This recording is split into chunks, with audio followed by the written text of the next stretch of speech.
Hello and welcome to Chahal academy और आप सबका स्वागत है ancient decoding made easy जो कि एनसीईआरटी और आर एस शर्मा के थ्रू हम लोग पढ़ रहे हैं।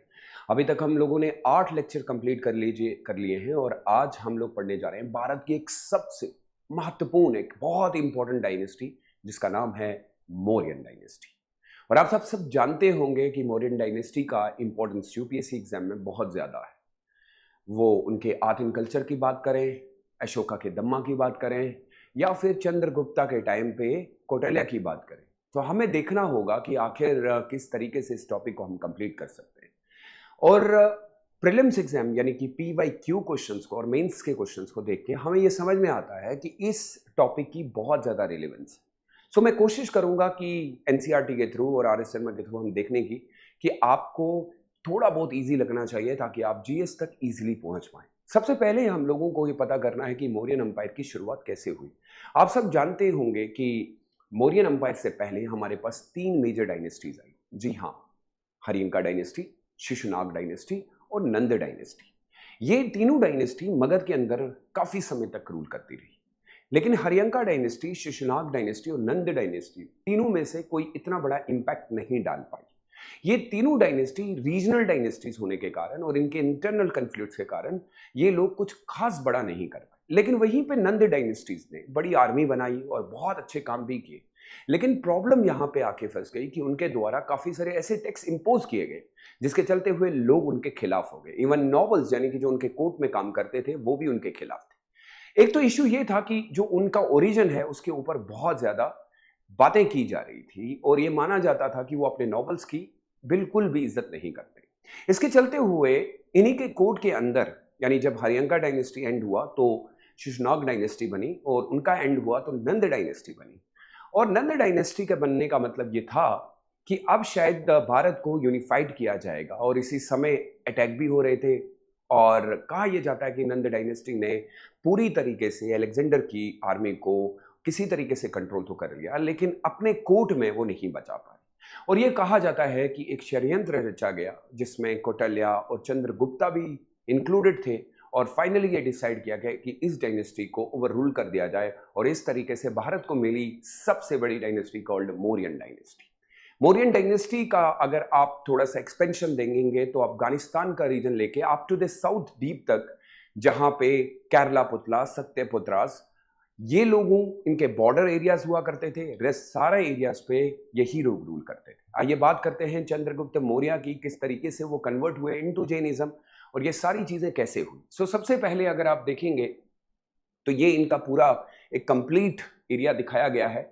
इसके अंदर हमें सबसे पहले पता करना है कि इनका ओरिजिन, तो ओरिजिन हमें इनका बिल्कुल भी पता नहीं है। अलग अलग बुक्स अलग अलग इंफॉर्मेशन देती हैं कि चंद्रगुप्ता का ओरिजिन कैसे हुआ है। कोशिश ये करनी चाहिए कि जब भी ऐसा कोई कॉम्प्लिकेटेड इशू होता है जहां पे क्लैरिटी नहीं होती है तो आप भी कोशिश किया करें कि कोई ऐसी चीज ना लिखें, क्योंकि हर एक बुक इनको अलग अलग नामों से पुकारती है। तो हमारी कोशिश होगी कि ग्रीक राइटर जस्टिन इनको कहते हैं कि ये बहुत ही हम्बल हुआ करते थे। और इनकी अचीवमेंट्स के बारे में बात की जाए तो चंद्रगुप्त मौर्य ने सेल्यूकस नेक्टर के साथ एक ट्रीटी की थी जहां पे उन्होंने उनको हराया और फाइनली ये कहा जाता है कि इस ट्रीटी के अंदर सेल्यूकस नेक्टर ने उनको काफी सारा एरिया दे दिया और बदले में इनकी शादी उनकी बेटी से हो गई और इस तरीके से इस ट्रीटी से बहुत ज्यादा पीस भी आ गया। उसके बाद इनके रिलेशन ग्रीक्स के साथ भी बहुत अच्छे हो गए, लेकिन उसके बाद कुछ इंटरनल कॉन्फ्लिक्ट्स भी चलते रहे साथ में ही। अगर आप देखेंगे तो ये सारी ट्रीटी हुई जिसमें काफी सारा एरिया उनको मिला, लेकिन सबसे बड़ी बात ग्रीक एम्बेसिडर मैगस्थनीज इनके कोर्ट में आते हैं और ग्रीक एम्बेसिडर यानी कि मैगस्थनीज के द्वारा जो बुक लिखी गई है इंडिका, इसमें काफी सारी इंफॉर्मेशन, यहां से आपको यूपीएससी पूछ सकता है कि उन्होंने क्या क्या देखा। तो वो ये कहते हैं कि पाटलिपुत्रा का एरिया ग्रीक्स लोगों ने बहुत अच्छे से बनाया था।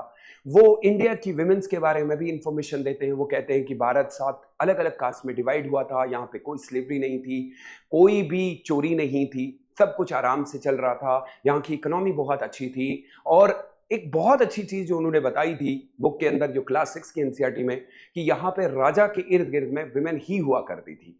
इससे साबित होता है कि एक अच्छी जानकारी हमें मिली। उसके बाद अगर आपको याद होगा तो मेगास्थनीज और बाकी चीजों से भी क्लियर होता है कि चंद्रगुप्ता अपने लास्ट स्टेज पे ये तय कर चुके थे कि वो अब मगध को छोड़ के जाना चाहते हैं और उन्होंने अपनी पूरी जो सल्तनत है वो अपने बेटे बिंदुसारा को दे दी। इसके बाद ये शरविन-बेलगोला चले गए, जहां पे स्टारवेशन से इनकी डेथ हो गई। ये रीजन ये था कि मगध के अंदर बहुत ज्यादा इश्यूज चल रहे थे। उनको लगा कि शायद वो गलतियां उनकी वजह से हुई और उसका पछताव करने के लिए, वो अपने सोल को प्यूरिफाई करने के लिए, और यही वजह है कि हम ये मानते हैं कि चंद्रगुप्ता की ही वजह से साउथ यानी कर्नाटका के अंदर जो जैनिज्म फैला है उसका क्रेडिट इनको जाता है। लेकिन इसमें एक और चीज भी बहुत इंपॉर्टेंट है जिसके साथ ये गए हैं, वो भद्रबाहु हैं और up to the throne become a Jain, और डेक्कन साउथ इंडिया शरविन-बेलगोला कर्नाटका के अंदर काफी टाइम तक रहे। उसके बाद इनके बेटे बिंदुसारा आते हैं। ग्रीक एम्बेसडर्स और ग्रीक राइटर्स इनको अलग अलग नामों से पुकारते हैं, लेकिन बहुत सारे इतिहासकारी इनको अलग व्यू देते हैं। कुछ का मानना यह है कि इनके टाइम पे कोई एक्सपेंशन ही नहीं हुआ, लेकिन कुछ का मानना है कि काफी सारा एक्सपेंशन हुआ, क्योंकि इन्हीं के टाइम पे अशोका भी जो है वो गवर्नर बन चुके थे। लेकिन अगर आप देखेंगे तो एक्सपेंशन के तौर पे संगम लिटरेचर भी हमें इनके बारे में कुछ जानकारी देती है।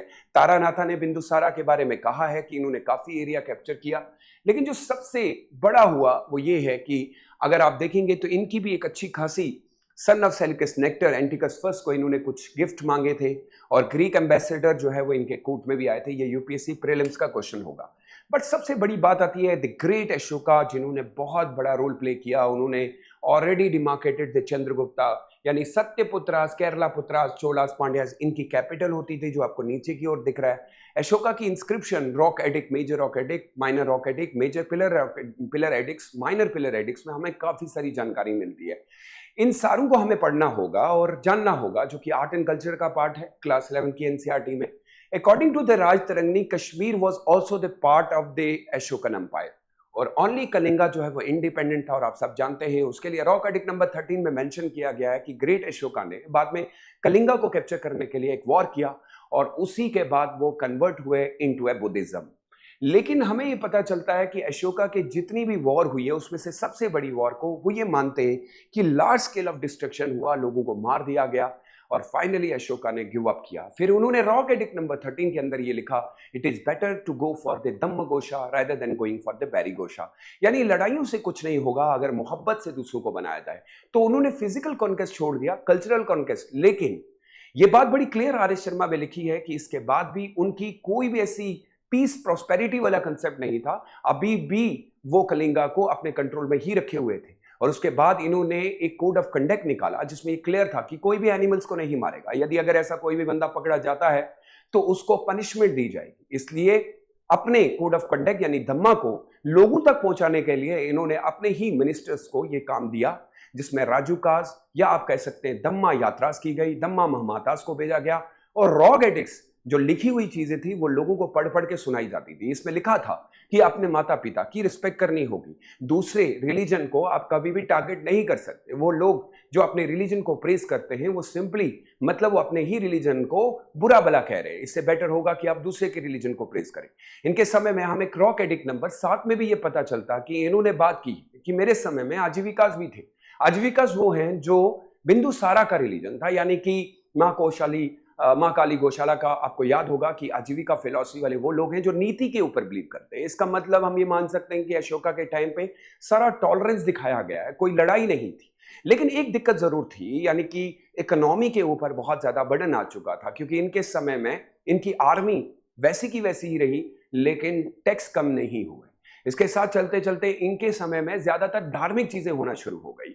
इन्होंने अपने बुद्धिज्म को स्प्रेड करने के लिए अपने बेटे यानी कि थर्ड बुद्धिस्ट काउंसिल में अभिधम्म पिता का जो लिखी गई उसको स्प्रेड करने के लिए श्रीलंका भी भेजा गया। इनका मकसद था कि लोग ज्यादा से ज्यादा बुद्धिज्म के बारे में जाने, और वर्ड यूज किया गया है एनसीईआरटी के अंदर की कन्वर्ट किए गए। लेकिन हम ये मानते हैं कि धम्मा जो अशोका ने दिया और जो धम्मा बुद्धिज्म ने दिया उसमें बहुत फर्क है। ये धम्मा पॉलिसी सिर्फ इसलिए थी कि मॉरली किस तरीके से आप अपलिफ्ट कर सकते हैं। इसके साथ साथ आप देखेंगे तो Upagupta Moggaliputta Tissa converted him into Buddhism. अभी भी हम ये क्लियर नहीं कह सकते कि क्या ये थे, क्योंकि काफी अलग अलग पर्सपेक्टिव हुए। कहा जाता है कि अशोका पहले उपासका यानी कि एक ले फॉलोअर थे, उसके बाद उन्होंने जब बुद्धिज्म के बारे में पढ़ा उनको अच्छा लगा तो फिर वो कन्वर्ट हुए। उसके बाद इन्होंने अकॉर्डिंग टू सम स्कॉलर उनको साक्य उपासका यानी भिक्षुक बनाया गया। इन्होंने हंटिंग को गिव अप दिया, नॉन वायलेंस लाइक जो बुद्धा ने उस समय कहा है, और धम्मा की पॉलिसी को ज्यादा से ज्यादा। अशोका के धम्मा के मुताबिक अपने माता पिता को आप प्यार करिए, दूसरे के धर्म को भी प्यार करिए, लड़ाइयां मत करिए, धम्म घोषा की ओर जाइए rather than बैरी घोषा। एनिमल सेक्रीफाइस कोई नहीं करेगा, और उसके अलावा हमारी ऑर्गेनाइजेशन, हमें लोगों के लिए काम करना है, इसीलिए हॉस्पिटल, रेस्ट हाउस बनाए गए। उसके साथ साथ ह्यूमन ट्रीटमेंट अच्छी होनी चाहिए, नॉन वायलेंस नहीं करेंगे, टॉलरेंस रखेंगे, और conquest through Bherighosha rather than going for the Dhammaghosha rather than going for the Bherighosha. इसके अलावा अगर आप देखेंगे तो अशोका इसी में ये कह रहे हैं कि लोगों को क्लियर कर लीजिए। रॉक एडिक्ट नंबर 14 के अंदर वो मेंशन करते हैं कि मैंने ये सब चीजें जो लिखी हैं ये मेरे फ्यूचर में आने वाले लोग हैं वो उनको समझाने के लिए। इससे साबित होता है कि अशोका का समय बहुत पीसफुल निकला, लेकिन एट द एंड जब ये समय आया, अशोका के जाने के बाद कोई बहुत बड़ा सक्सेसर निकल के नहीं आया, और ये डायनेस्टी आहिस्ता आहिस्ता कमजोर होने लगी, और उसके चलते हुए इंडो ग्रीक्स लोग, अब आपको याद होगा, यहां से उनके ऊपर अटैक होना शुरू हो जाएगा। और उसके अलावा भी हम सब जानते हैं कि जब ये सारा डिक्लाइनिंग फेज की ओर जा रहा है, अब भारत के अंदर, भारत से बाहर की डायनेस्टीज मौर्यन डायनेस्टीज के ऊपर अटैक करेंगी और उनसे काफी सारा एरिया छीन लिया जाएगा। आप ये भी जानते होंगे कि मौर्यन अंपायर को डिक्लाइन करने के पीछे पुष्यमित्र शुंगा का भी हाथ था, क्योंकि इनके लास्ट रूलर को उन्होंने ही रिप्लेस किया, और भारत में एक नई डायनेस्टी बनी, शुंग डायनेस्टी, जिसके बारे में हम अगली वीडियो में जानने की कोशिश करेंगे। I hope you have enjoyed this video. Please kindly check the NCERT, क्योंकि ये सारा कंटेंट एनसीईआरटी से ही लिया गया, और जितना हो सके पीवाई क्वेश्चंस को देखते जाइए। मिलते हैं अगली क्लास में, इस सीरीज को कंप्लीट करने की कोशिश करेंगे। Till then take good care of yourself, stay safe and stay blessed, bye bye.